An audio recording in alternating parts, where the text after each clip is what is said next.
Tecnología clínica, periodismo independiente de salud y ciencia.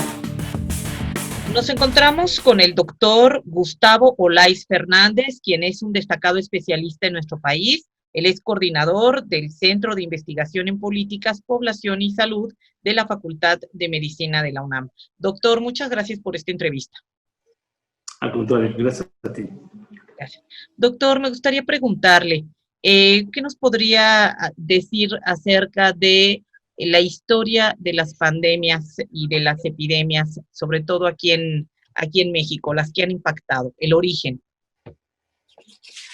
Bueno, nosotros somos un país que cotidianamente recibimos problemas de salud de este tipo, ¿no? Problemas tipo epidemia, brotes de diferentes tipos de enfermedades. La mayor parte, y generalmente consideramos epidemia a las enfermedades infecciosas. Entonces, si empezamos, por ejemplo, a principios del siglo pasado, pues teníamos fiebre amarilla que periódicamente venía, iba y regresaba.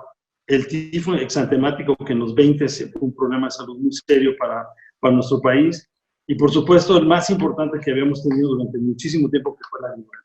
La viruela es el que, como enfermedad, la que ha causado más problemas epidémicos y la que ha causado más muertes en el mundo, ¿no? De ahí siguen las influencias, que periódicamente estamos teniendo brotes de influenza. El más importante, que lo han mencionado ya en muchas ocasiones, fue el de 1918, que fue la influenza española, la gripe española, mal llamada, pero simplemente era un H1N1, que nos causó una serie de problemas muy, muy grandes y que además causó una cantidad de muertos muy grande. En México no fue tan importante por los problemas de comunicación. Pero conforme avanzan estos medios de comunicación y podemos alcanzar más fácilmente a lugares lejanos, a veces que pensaríamos que sean muy complicados de llegar a ellos, pues estamos teniendo más problemas y son más comunes en el mundo, ¿no? Uno de mis maestros decía que estamos a menos de un periodo de incubación de cualquier enfermedad del mundo. Y ese es un punto que creo que es muy importante. Eso así, entonces, nos ha llevado a tener este tipo de problemas que se repiten cotidianamente, como nos pasa con la influenza, como nos pasó ya con el SIDA también, por ejemplo, que fue un virus que aprendió muy bien a cómo esconderse en el ser humano y cómo atacar. Estas serían las principales epidemias de enfermedades infecciosas, aunque están las otras, las enfermedades crónicas, que ahorita es un gran problema para México también. Claro. Doctor, ¿y cómo se hace para contender una epidemia? Bueno, ¿Cuál es la importancia de estas políticas públicas también a lo largo de la historia, que no ha sido fácil, ¿no? No es fácil, y depende también mucho el agente infeccioso, que es el que está causando la epidemia. Platicábamos de que en esta ocasión tenemos un agente infeccioso, un coronavirus, que es especialmente complicado para trabajar, principalmente por su periodo de incubación, que es muy largo, que eso es inusual en los coronavirus, que entre 5 y 12 días, 7 sería el promedio, más que empieza a dar síntomas severos, que son otros 5 días. O sea, generalmente estamos correteando algo que ya pasó hace 2 semanas. Ese es un gran problema. Por supuesto, para contender con epidemia, lo primero que tenemos que tener es capacidad para identificar. Tenemos que identificarlos a tiempo.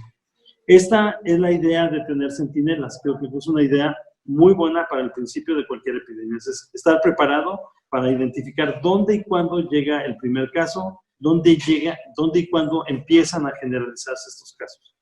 Para eso sirven centinelas, sobre todo, como la Organización Mundial de la Salud se había propuesto originalmente, que es grupos altamente especializados en lugares relativamente pequeños donde pueden contender con un grupo muy, muy reducido de enfermedades. Ese sería el primer punto, identificar a tiempo el problema de salud. Lo segundo es tener los recursos que se necesitan. Dependiendo del tipo de enfermedad, es lo que nos va a decir qué necesitamos. México y muchos otros países tenían lo que le llamaban una reserva estratégica, que es una reserva de medicamentos no específica, que también incluye otro tipo de materiales, ¿no? Los cubrebocas, mascarillas, etcétera, lo que pueda ser absolutamente necesario, independientemente del problema de salud que nos enfrentemos. Ese eran así como que los 2 primeros puntos. Si quieres, platicamos los demás. No, sí, adelante con los demás, doctor. ¿Sí? Ok.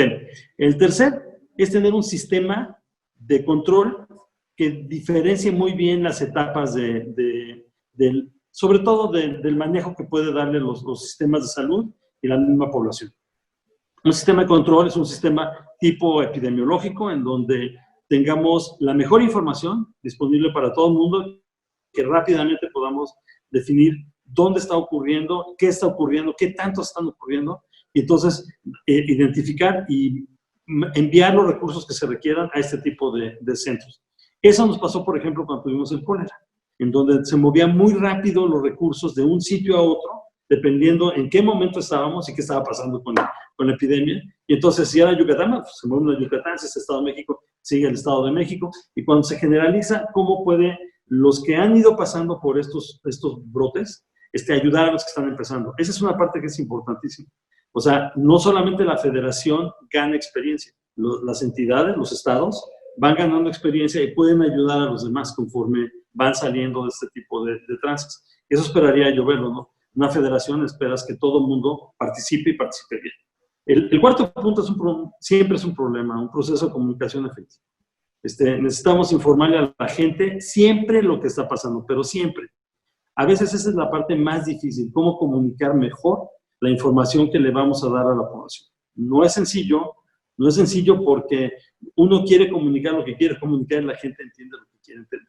Entonces, hay que ser lo más claro, lo más preciso y lo más simple posible. Este programa, por ejemplo, de sana distancia, creo que tiene algunas características muy buenas, algunas no tanto, pero bueno, en general puede ser efectivo para comunicar, y hay que comunicar a la población como mejor entiende. En algún tiempo, cuando empezamos a tener problemas serios, por ejemplo, tabaquismo, que se volvió un problema y consideramos una epidemia, pensábamos que hacer ejercicios como el que en algún momento es un actor en Estados Unidos, June Briner, es decir, en el momento que vean ustedes esto, yo ya estoy muerto y todo.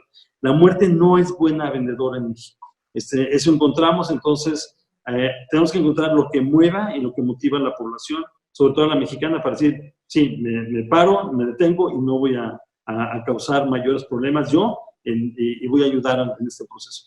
Los mexicanos ayudamos siempre. Siempre estamos ayudando a los demás cuando nos necesitan. Entonces, nada más hay que apretar los botones apropiados para llamar la atención y decirles, ¿saben qué? Este es un problema que ustedes pueden generar y que ustedes también pueden contener. Entonces, se los agradecemos. Los dos últimos puntos son temas que no hemos visto en muchas de estas epidemias y que deberíamos verlos consistentemente. El primero es tener un sistema que evalúe continuamente lo que estamos haciendo, hasta dónde hemos llegado, y que después de que termine la epidemia, esperemos que también pase, tengamos la posibilidad de regresar y decir, bueno, ¿qué pasó 5 años después de la epidemia? ¿Qué aprendimos después de la epidemia? ¿Hasta dónde llegamos? ¿Qué podemos sacar de beneficios? Etcétera. La mayor parte de los países que pasaron, por ejemplo, la primera epidemia de SARS, el SARS-1, ahora, como lo conocemos, hicieron estos sistemas de control, manteniendo un núcleo de epidemiólogos que estaban trabajando siempre juntos y que tenían acceso a este tipo de reservas no específicas. Los países que así lo pasaron, Japón, Corea, Malasia y algunos otros, Singapur, por ejemplo, estaban mejor preparados porque tenían esto ya desarrollado. Entonces, la única forma de tenerlo es tener un sistema que esté haciendo esto, ¿no? Una evaluación continua y que después de 5 años diga, esto nos hicimos bien, esto nos equivocamos, y a los 10 años volvemos a examinarlo y vemos qué se hizo bien y qué se hizo mal, para que podamos entonces prepararnos para la siguiente, porque va a haber siguiente. Ya sea que por ejemplo, en este caso, este virus repita en otoño o no, ya veremos qué pasa, pero tenemos que prepararnos para la siguiente. Y el último punto, que es donde hemos cojeado durante más tiempo, sobre todo en México, es la parte de investigación y de desarrollo tecnológico. Hay que mantener y hay que dejar que los investigadores, en este caso hay un grupo muy grande de universitarios que tienen mucho interés, y sé que en otras universidades también están, pero bueno, yo los que conozco son los de la UNAM, trabajando en modelaje, trabajando en nuevas aplicaciones, trabajando en nuevos equipos, trabajando en nuevas aplicaciones en sentido de sistemas computacionales, etcétera, para que podamos prever lo que sigue. Pero sobre todo aquí lo que necesitamos es estar listos siempre tenemos que estar preparados siempre y tenemos que ser siempre vigilantes. Por eso la idea de los centinelas. Claro, claro, claro. Y pero por ejemplo, francamente, a mí no me queda claro qué es un modelo centinela. Se ha estado hablando mucho tiempo del modelo centinela. El modelo centinela es un método de detección. ¿Quién le pone el nombre de centinela? ¿Por qué es que funciona? No le entiendo al método centinela. Primero se multiplica por 8, pero luego ya No. ya mejor ya Eso es otra cosa. es otra O cosa. sea, cuando uno hace un programa centinela, es un programa que lo que hace es identificar las unidades o los lugares donde pensamos que puede llegar la enfermedad. El centinela es como cualquier guardia, pues, de una ciudad, por ejemplo. Ah, ok. Lo que ponemos un centinela es en las puertas para decir, fíjate que está pasando esto, o está pasando este tipo de enfermedades, está pasando. Y eso nutre al sistema de vigilancia, y el sistema de vigilancia trabaja como un todo. El acceso que yo hago a los centinelas, como originalmente lo había propuesto la Organización Mundial de la Salud, es un grupo de expertos en diferentes lugares del país que están haciendo eso, guardando nuestras fronteras, guardando nuestras ciudades, guardando en la espera de estas enfermedades. En el momento que se identifican, se tiene que disparar todo el sistema de vigilancia completo, el sistema de atención a la salud, pero ellos son los primeros que dan la voz de alarma, ¿no? Por eso son centinelas. Ah, ok. Y esto que habla el doctor Gatell de modelo centinela es otra cosa. Eso es. Lo que hacen es que teníamos un modelo de notificación, por ejemplo, de enfermedad parecida a la influenza. En ese modelo lo que se hace es buscar cotidianamente si tenemos o no tenemos este tipo de enfermedades. Entonces, es un sistema de notificación negativa en general, porque la mayor parte no va a encontrar nada de eso. Lo que hicieron fue aplicar un grupo más reducido de unidades, donde se tiene la mayor parte de la vigilancia. Eso sirve muy bien para conocer las condiciones en general del país, pero no es un proceso que se haya seguido un proceso estadístico para hacerlo aleatorio.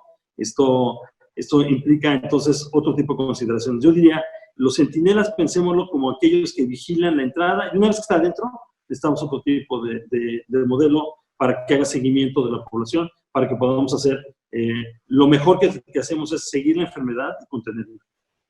Muy bien.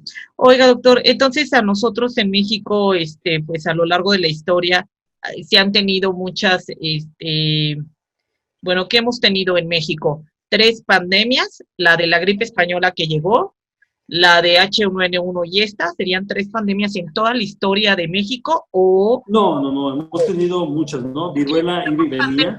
La otra es epidemia, ¿no?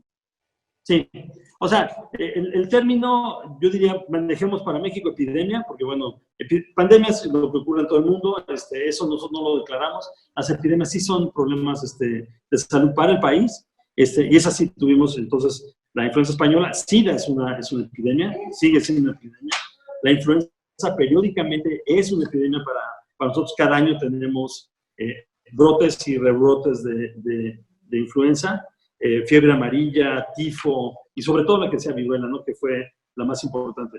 Tenemos brotes también importantes de sarampión, que ahorita, por ejemplo, acabamos de pasar uno en la Ciudad de México, que esas son muy importantes porque muy fácilmente se pueden salir de control. Entonces, no se volvió epidémico porque hubo una respuesta rápida y efectiva. Pero tenemos una epidemia de violencia en este país. Tenemos una epidemia de enfermedades, por ejemplo, relacionadas con el consumo de alcohol, enfermedades del corazón, la obesidad es un problema que tenemos muchos, es claramente un problema importante y que tiene proporciones epidémicas, ¿no? Que se sale claramente de lo que sería lo esperado, pues, en cuanto al número de enfermedades. Sí. ¿Diabetes, enfermedades cardiovasculares también se considerarían epidemias, doctor? Sí, porque están subiendo muy rápido en números, sobre todo de enfermos, pero bueno, este país tiene más el interés siempre de la mortalidad, ¿no? Entonces, creo que ahí tenemos una situación importante. Aquí el asunto es, tenemos muchos enfermos de diabetes y cada año tenemos más. Un crecimiento así podía ser, digo, si lo usamos como clásicamente se entiende la epidemia, no ser una epidemia, pero en términos reales lo es, porque tenemos una gran cantidad de enfermos y de funciones relacionadas con tanto enfermedades del corazón como diabetes. Claro.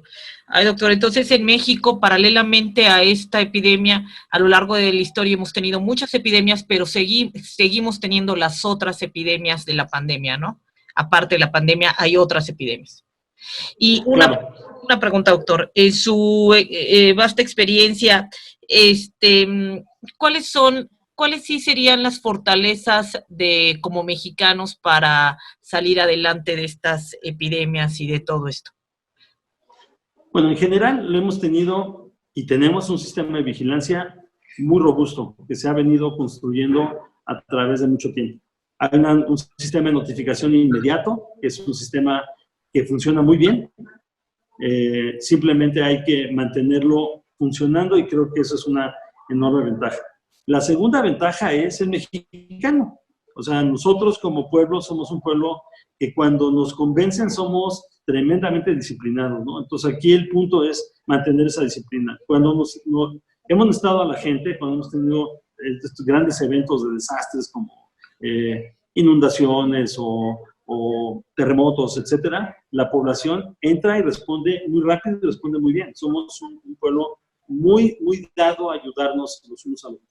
Entonces, a veces lo que nos cuesta trabajo es pensar que ayudar es no hacer nada, o quedarnos en la casa, o mantenernos aislados. Eso como que va un poco en contra de lo que tradicionalmente hacemos. Estamos acostumbrados a salir y hacer, ¿no? Pero en este momento la fortaleza es enseñarnos cómo podemos ayudar más si nos mantenemos ahorita alejados o mantenemos una distancia física de los nuestros importante. Esas son nuestras dos grandes fuerzas. Yo creo que nuestra gran debilidad ha sido el proceso de comunicación, que a pesar de que tenemos mucha información, tenemos muy pocos datos todavía, entonces necesitamos ser más cuidadosos de qué entregamos de información y qué no. Y bueno, la parte de evaluación, ¿no? Tenemos que mantener evaluado a la población y a nosotros todo el tiempo. Cómo están funcionando los sistemas, cómo estamos funcionando como población, porque solamente en sincronía vamos a poder reducir y contener este problema de salud que es tan importante. Claro. Ay, doctor, pues yo le agradezco mucho por este tema. No sé si usted quisiera comentar algo más. Está duro el panorama. Somos, usted bueno, fue positivo y la verdad es que bueno, pero somos un país pobre, corrupto. O sea, ya si nos tiramos al drama también hay mucho que llorar, pero ¿cuál es su opinión? Nunca nos habíamos enfrentado históricamente a esto, doctor. No, eso es muy cierto, ¿no? Y creo que es un punto que tenemos que ser muy cautos, pero al mismo tiempo muy claros en qué está pasando. Tenemos en este momento una epidemia de proporciones difíciles de imaginar en otro momento, ¿no? En donde no tenemos ningún tratamiento efectivo aún, no tenemos vacuna y no vamos a tener por un buen rato. Eso quiere decir que tenemos un bicho que es difícil de seguir. La segunda parte es que su periodo de incubación es muy largo en comparación a como teníamos. Cuando tuvimos el H1N1 en el 2009, el periodo de incubación era relativamente pequeño. Entonces, tomar medidas de una semana que fueron tomadas como agresión por mucha gente, fueron muy efectivas, porque en ese tiempo teníamos un periodo de incubación. Aquí no, son 2 semanas prácticamente entre el tiempo que le toma al virus incubarse y empezar a dar síntomas y en lo que acabamos en los servicios de salud, con el sistema de salud. Entre 7 y 12 días es muchísimo tiempo. Entonces, estamos siguiendo a un virus mucho después de que ya pasó. O sea, lo que está pasando ahorita de enfermedad, se contagiaron hace 10 o 12 días, por lo menos. O sea, es muchísimo tiempo. Es muy difícil hacer ese tipo de seguimientos. Entonces, imaginemos que lo que hago hoy va a repercutir en una población, en las estadísticas, en los problemas de salud, en 2 semanas. O sea, si todos el 10 de mayo vamos y visitamos a nuestras mamás, vamos a tener un problema por ahí del día 20, 25, fines del mes de mayo. No vale la pena. O sea, hay que pensar a veces propositivamente. Ciertamente somos un país pobre y eso hace más difícil mantenernos aislados. es muy claro. Mucha gente tenemos que salir para conseguir el alimento todos los días. Pero aún así hay mecanismos de protección con mayor certeza. Ya lo vimos, hay que usar el cubrebocas siempre que salimos, y más cuando vamos a tener una posición de riesgo, el lavado de manos, la distancia, etcétera. Son medidas personales, pero están demostrando ser muy útiles donde se han aplicado mejor. Entonces, ahí hay un espacio donde podemos mejorar. Entonces, hacemos un seguimiento a los alumnos de la Facultad de Medicina. El 80% ahorita se quedan en casa todos los días, y los que salen momentáneamente para conseguir alimentos o para ir al banco o porque tienen que ir a trabajar. Digo, o sea, algunos están en las clínicas y en los hospitales al pie del cañón. Entonces, hay que seguirlos apoyando. Pero en general, se puede lograr una contención apropiada si la población así lo decide. Bueno, doctor, pues muchas gracias por esta entrevista. ¿Algo más que usted desee agregar? Pues no, o sea, lo primero es, hagamos caso a las recomendaciones, ¿no? Ciertamente no son fáciles, pero son necesarias. La segunda es, pensemos eso, ¿no? Que no necesariamente ahorita, si tengo un problema de salud, se va a ver reflejado inmediatamente en las estadísticas o en los problemas que le puedo causar a mi familia. Ya es lo primero, ¿no? A los míos. Pero en 2 semanas sí, muy difícil a veces ser previsores. Seamos Además, seamos exagerados ahorita, hay que exagerar en todo. Si me dicen, mantén 1 metro, yo 2. Si si quieres el cubrebocas, seguro lo uso, yo uso careta, yo uso lo que quieran. O sea, todo eso, ya se me está cayendo hasta la cámara. Todo eso es absolutamente indispensable. Eso lo decían ya desde hace tiempo, es decir, necesitamos ser exagerados en todo esto. Si vamos a aislarnos, aislémonos bien. Si vamos a mantener una distancia, mantengámonos bien. Exageren, por favor.